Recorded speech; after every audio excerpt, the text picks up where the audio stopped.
मुख्यमंत्री योगी आदित्यनाथ आज आजमगढ़ और वाराणसी में भारत संकल्प यात्रा के बाद करेंगे काशी का रुख। आजमगढ़ के कार्यक्रम समाप्त कर सीएम योगी वाराणसी का रुख करेंगे। वे वहां प्रधानमंत्री मोदी के 2 दिवसीय दौरे 17 और 18 दिसंबर की जानकारी लेंगे। सीएम कल भी काशी में रहेंगे।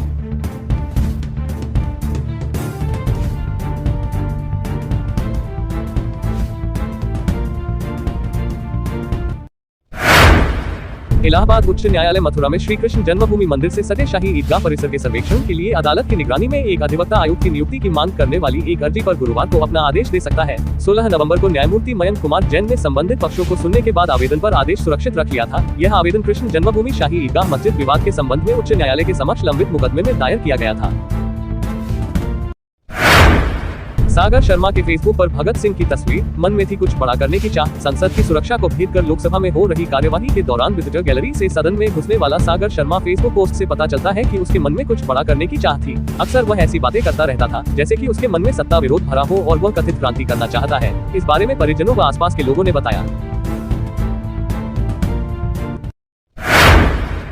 पूर्व आईपीएस के अवैध कब्जे से खाली कराए 200 करोड़ की जमीन, अंटलिया ऑर्गेनिक्स ने किया था कब्जा। बसपा सरकार में ताकतवर रहे पूर्व आईपीएस अफसर के साथ निजी कंपनी के अवैध कब्जे पर बुधवार को बुलडोजर चलाकर एलडीए ने 35,000 वर्ग मीटर जमीन मुक्त करा ली। गोमती नगर विस्तार के सेक्टर 7 में शहीद पथ से सटी इस जमीन की कीमत 200 करोड़ रुपए बताई जा रही है।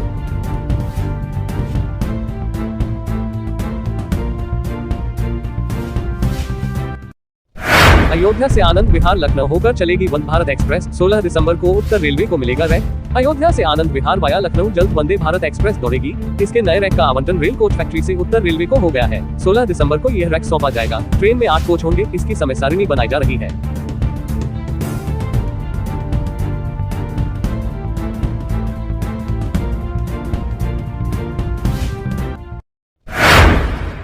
भारत में अवैध रूप से रह रहे एक बांग्लादेशी नागरिक को बुधवार शाम चौधरी चरण सिंह एयरपोर्ट पर इमिग्रेशन चेक के दौरान पकड़ लिया गया। आरोपी फर्जी दस्तावेज की मदद से कोलकाता से बनवाए गए पासपोर्ट के जरिए यात्रा करने जा रहा था। तलाशी में उसके पास से आधार और पैन कार्ड भी मिला है। एयरपोर्ट प्रशासन ने उसको सरोजनी नगर पुलिस के हवाले कर दिया है।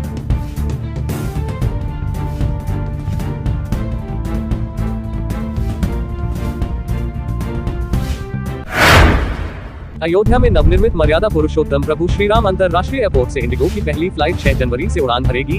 एयरलाइंस कंपनी इंडिगो पहले चरण में अयोध्या से दिल्ली और अहमदाबाद की फ्लाइट शुरू करने जा रही है। 6 जनवरी को सुबह 11:55 पर दिल्ली से उड़ान भरकर पहली फ्लाइट दोपहर 1:15 बजे अयोध्या पहुंचेगी। अयोध्या से यह फ्लाइट दोपहर 1:45 बजे रवाना होकर वापस दोपहर 3 बजे दिल्ली पहुंचेगी।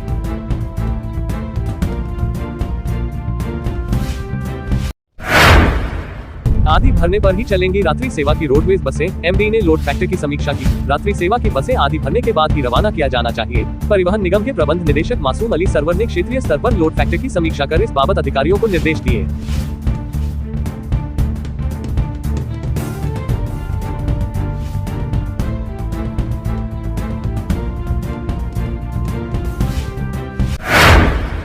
खेत में पड़ा था महिला का लहूलुहान शव, सिर में चोटों के निशान, मोजे पहन रखे थे, गायब थे जूते। घटनास्थल को देखकर ऐसा लग रहा था कि हत्या करने के बाद शव को घसीटकर किनारे किया गया है और उसके बाद हत्यारोपी शव को फेंककर फरार हो गया।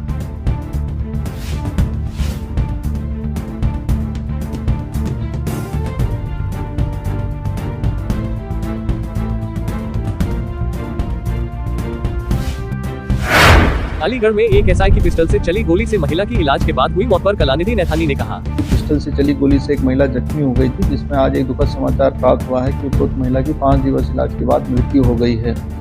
इस दुखद सूचना पर समस्त पुलिस परिवार इस परिवार के साथ खड़ा है और संवेदना प्रकट करता है। वहीं दूसरी ओर जो लापरवाह दरोगा था, उसके विरुद्ध परिवार के द्वारा अंतर्गत आईपीसी 307 मुकदमा दर्ज कराया गया था और माननीय न्यायालय द्वारा